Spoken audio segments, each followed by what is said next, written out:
In the final moments of Return of the Jedi, we see Obi-Wan Kenobi, Yoda, and Anakin Skywalker manifest themselves as Force ghosts to Luke, but strangely, Qui-Gon Jinn is missing. While yes, it is true Jinn never met Luke, he should have been able to appear. In this video, we will explain why Qui-Gon was not able to appear to Luke in Return of the Jedi, and also how he learned to become a Force spirit in the first place. In canon, after becoming a Jedi Master, Jinn's views on the Jedi and the Force became much different than his peers, and he began following what he referred to as the Living Force, even above the Jedi Council. The way Jinn saw things is the Force itself outweighed any commands or beliefs of other Jedi, even Master Yoda. After several years of developing this new way of thinking, he began to experience the beginnings of a new ability, feeling that things never truly leave the galaxy when they die, but instead become a key part of the Force. Through intense studies, Jinn was brought to a planet simply known as the Force Planet, where he encountered 5 insanely powerful beings known only as the Force Priestesses. There he discovered there were 2 aspects of the Force, one referred to as the Living Force and the other as the Cosmic Force. The Living Force was the part of the Force that supplied energy and where one's power would go after they eventually died, and the Cosmic Force was the aspect that connected it all together as one and allowed beings to communicate or even sense one another. This is what Qui-Gon said to Yoda about the 2 sides of the Force following his death.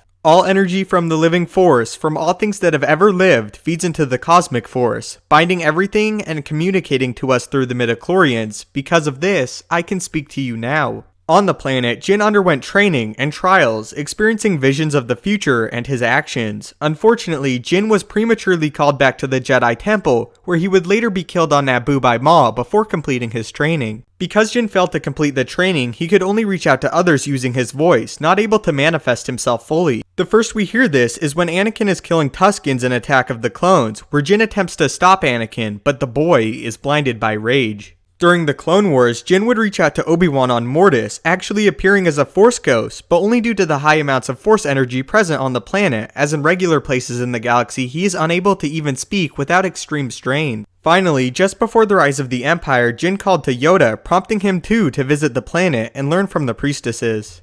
After doing so, and completing what Jinn ultimately did not, he unlocked the key to return after death. While learning, Yoda discovered to become a Force ghost, one must be pure of heart and have no selfish intentions. After the Empire did rise, Yoda would show Obi-Wan how to commune with Qui-Gon, who in turn would show him how to become a Force ghost during his exile on Tatooine. So that is in canon how to become a Force ghost, and why Qui-Gon didn't appear in Return of the Jedi. The case for Anakin of course is different, and I am currently working on a video about how he achieved it, so stay tuned. Also, if you would like a full explanation on the Force Priestesses, be sure to leave a like and request it below. Anyway, thank you so much for watching. If you haven't yet, maybe consider subscribing to ensure you stay up to date with everything Star Wars related. If you would like to suggest future videos, the best place to reach me is on Twitter at StupendousWave, but of course you can always leave a comment as I do read all of them. So how do you feel about Qui-Gon Jinn, and overall how he became a Force ghost? And I'm also curious to hear what you think of the Force Priestesses. Anyway, leave it all below.